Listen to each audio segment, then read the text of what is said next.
नमस्ते विद्यार्थियों, आज की इस स्पेशल क्लास में आप सभी का स्वागत है। आज हम एसएससी जीडी के लिए सामान्य ज्ञान जीके के 20 बहुत ही महत्वपूर्ण प्रश्नों को हल करेंगे। ये प्रश्न काफ़ी सालों से बार बार एग्ज़ाम में पूछे जा रहे हैं और आगे भी आपके एग्ज़ाम में पूछे जा सकते हैं। ये क्लास आपकी तैयारी के लिए बहुत ज़रूरी है। तो चलिए बिना देरी के शुरू करते हैं। सबसे पहले आप इस जज्बे को देखिए। इस भर्ती और देश की सेवा के सपने को पूरा करने के लिए हमें जी जान से मेहनत करनी है। चलिए क्लास में आप सभी का वेलकम है। हरित क्रांति अर्थव्यवस्था के किस क्षेत्र से संबंधित है? इसका सही जवाब है कृषि क्षेत्र, एग्रीकल्चर सेक्टर। दोस्तों याद रखिए कि भारत में हरित क्रांति के जनक डॉक्टर एम.एन. स्वामीनाथन हैं। यह नाम एग्जाम में बार बार पूछा जाता है।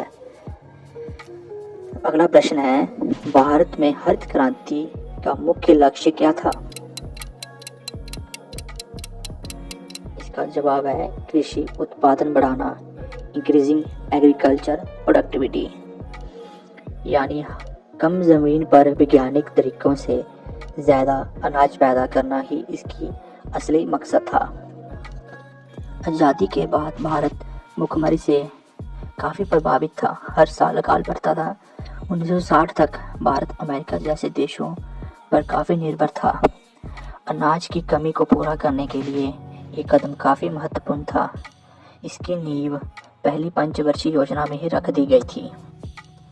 प्रश्न नंबर 3, भारत के किस पड़ोसी देश का राष्ट्रीय धर्म स्टेट रिलीजन इस्लाम है? इसका सही जवाब है ऑप्शन बी, पाकिस्तान। भारत के कुल 9 पड़ोसी देश हैं। अफगानिस्तान, पाकिस्तान, चीन, नेपाल, भूटान, बांग्लादेश, श्रीलंका, मालदीव, म्यांमार। प्रश्न नंबर 4, 2011 की जनगणना के अनुसार माइग्रेशन यानी प्रवास की किस स्ट्रीम का प्रतिशत सबसे अधिक है? इसका सही जवाब है ऑप्शन नंबर सी, ग्रामीण से ग्रामीण। ऐसा क्यों? इसका सबसे बड़ा कारण विवाह है, खासकर महिलाओं की शादी के बाद उसके पति के गांव चली जाती हैं, जिससे यह स्ट्रीम सबसे बड़ी बन जाती है। अगला प्रश्न है प्रश्न नंबर 5, भारत ने 1993 में पहला SAARC gold cup football tournament कहाँ जीता था? इसका सही उत्तर है ऑप्शन बी, लाहौर, पाकिस्तान। एक खास बात, भारत अब तक 9 बार सार्क फुटबॉल जीत चुका है। चलिए अगले प्रश्न की ओर बढ़ते हैं। प्रश्न नंबर 6, भारत का कौन सा राष्ट्रीय त्योहार 26 जनवरी को पड़ता है? ये तो हम सबको पता है, ऑप्शन बी, गणतंत्र दिवस, रिपब्लिक डे। इस दिन यानी 26 जनवरी 1950 को हमारे देश का संविधान लागू हुआ था, इसलिए यह तारीख काफ़ी महत्वपूर्ण है हमारे देश के लिए। अगला प्रश्न, प्रश्न नंबर 7, 1930 में दांडी तक नमक मार्च को किसने लीड किया था? इसका सही उत्तर होगा महात्मा गांधी। गांधी जी ने नमक कानून तोड़कर सविनय अवज्ञा आंदोलन की शुरुआत की थी। तो इससे हमें यह पता चलता है कि सविनय अवज्ञा आंदोलन भी 1930 में शुरू हुआ था। ये भी काफ़ी महत्वपूर्ण आंदोलन था। और इसी प्रश्न में आप सबके लिए एक प्रश्न है, गांधी जी का जन्म कब हुआ था? इसका उत्तर आप कमेंट बॉक्स में लिखेंगे। प्रश्न नंबर 8, क्रिकेट मैच में एक ओवर में कितनी वैलिड गेंदें होती हैं?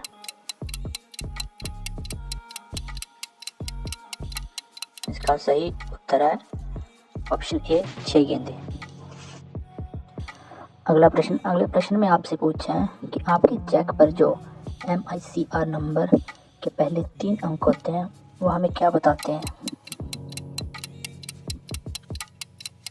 इसका सही उत्तर है ऑप्शन नंबर डी, शहर। समझिए, 9 अंकों के इस कोड में पहले 3 अंक शहर के लिए होते हैं, अगले 3 बैंक के लिए और आखिरी 3 होते हैं वो ब्रांच के लिए होते हैं। तो इसको आप अपने चेक, किसी के पास चेक है तो वो अपने चेक में भी दे सकते हैं, चेक के नीचे वाली साइड होते हैं ये। चलिए अगले प्रश्न की ओर बढ़ते हैं। अगले प्रश्न में लिखा है कि 1906 में स्थापित ऑल इंडिया मुस्लिम लीग के पहले अध्यक्ष कौन थे?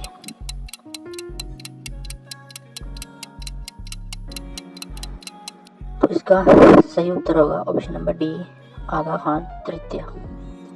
ध्यान दें, नवाब ख्वाजा सलीमुल्लाह ने 1906 में ऑल इंडिया मुस्लिम लीग की स्थापना की थी। प्रश्न नंबर 11 में लिखा है कि 322 ईसा पूर्व में मौर्य साम्राज्य की स्थापना किसने की? इसका सही उत्तर है option number A, Chandragupta Maurya. Maurya साम्राज्य की राजधानी पाटलिपुत्र थी, पाटलिपुत्र जिसे आज हम पटना के नाम से जानते हैं। अगला प्रश्न नंबर 12, निम्नलिखित में से कौन पंजाब का एक लोकप्रिय नृत्य रूप है? इसका सही उत्तर है ऑप्शन नंबर डी, भांगड़ा। अभी हम बाकी ऑप्शन भी देख लेते हैं एक बार, जैसे कि गरबा है गुजरात का, छऊ डांस है छत्तीसगढ़ का और घूमर है राजस्थान का। इसमें जो इंग्लिश में घूमर के आगे गुजरात लिखा है वो गलत है, घूमर राजस्थान का डांस है। अगले प्रश्न की ओर बढ़ते हैं। अगले प्रश्न में लिखा हुआ है 2011 की जनगणना के अनुसार किस राज्य की लिटरेसी रेट सबसे अधिक है? इसका सही उत्तर है केरल और सबसे कम है बिहार। चलिए अगले प्रश्न की ओर बढ़ते हैं जो जोनल काउंसिल से संबंधित है, जिसमें हमसे पूछा गया है कि जोनल काउंसिल के वाइस चेयरमैन के तौर पर रोटेशन के आधार पर 1 साल के लिए कौन काम करता है? इसका सही उत्तर है राज्य का मुख्यमंत्री, चीफ मिनिस्टर ऑफ स्टेट। इसमें हमें ये याद रखना है कि जो इसका चेयरमैन होता है वो हमेशा केंद्रीय गृह मंत्री होता है, यूनियन होम मिनिस्टर। वीडियो के साथ बने रहिए। क्लास के अंत में आप कमेंट बॉक्स में अपना स्कोर जरूर बताना कि आपने कितने प्रश्नों का उत्तर सही दिया है। चलिए अगले प्रश्न की ओर बढ़ते हैं जो हमारा जीव विज्ञान मतलब बायोलॉजी से है। पूछा गया है कि कोशिका द्रव्य मतलब साइटोप्लाज्म का वह तरल भाग क्या कहलाता है जिसमें कोई कोशिकांग मतलब ऑर्गेनल्स नहीं होते और जो प्रोकैरियोटिक और यूकैरियोटिक दोनों कोशिकाओं में पाए जाते हैं? इसका सही उत्तर है हाइलोप्लाज्म। इसे अक्सर साइटोसोल के रूप में भी जाना जाता है। यह कोशिका द्रव्य मतलब साइटोसोल का वह साफ और तरल हिस्सा है जिसमें कोशिका मतलब सेल के अंग जैसे माइटोकॉन्ड्रिया, राइबोसोम तैरते रहते हैं, और जब हम साइटोप्लाज्म में से सभी कोशिकांगों को निकाल देते हैं तो जो हिस्सा जो तरल बचता है ना उसे हम हाइलोप्लाज्म कहते हैं। तो चलिए अगले प्रश्न की ओर बढ़ते हैं जो सिंधु घाटी सभ्यता से संबंधित है।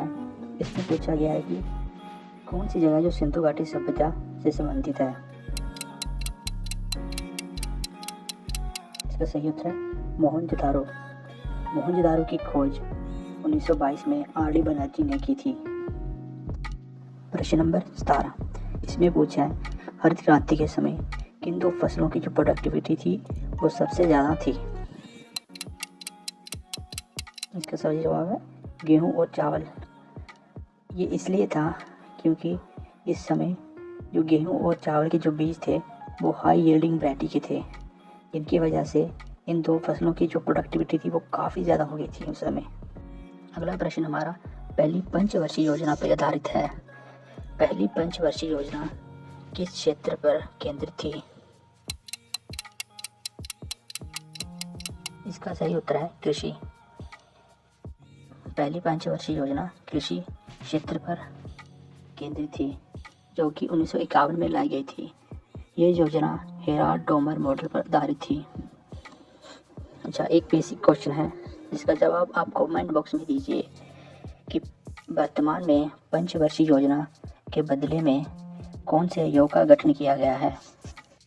आज की क्लास का सेकंड लास्ट क्वेश्चन ये है कि भारत में किस फुटबॉल क्लब का इतिहास सबसे लंबा है? इसका सही उत्तर है शारदा एफसी। आज की क्लास का अंतिम और आखिरी प्रश्न यह है कि 1917 में सरोजिनी नायडू ने किस महिला संगठन की स्थापना की थी? इसका सही उत्तर है option A, Women's India Association. Sarojini Naidu से संबंधित कुछ महत्वपूर्ण तथ्य ये हैं कि Sarojini Naidu Indian National Congress की प्रेसिडेंट बनने वाली पहली भारतीय महिला थी और भारत के किसी भी राज्य की पहली महिला गवर्नर भी बनी थी। अभी आप ये बताएंगे कि गवर्नर के रूप में उन्होंने कौन से राज्य में अपना कार्यकाल संभाला था। तो ये थे आज के 20 महत्वपूर्ण प्रश्न। कमेंट करके अपना स्कोर ज़रूर बताएं कि आपने कितने सही किए। अगर आपको क्लास अच्छी लगी तो लाइक करें और ऐसे और वीडियोस के लिए चैनल को सब्सक्राइब करें। मिलते हैं अगली क्लास में। पढ़ाई करते रहिए। आप चाहते हैं कि मैं इन विषयों में से किसी एक पर, जैसे मौर्य साम्राज्य, सिंधु घाटी सभ्यता या जनगणना पर आपके लिए विस्तार में एक क्लास लेके आऊँ, तो आप कमेंट बॉक्स में अपनी राय बता सकते हैं। आज के लिए बस इतना ही। धन्यवाद। मिलते हैं अगली किसी क्लास में।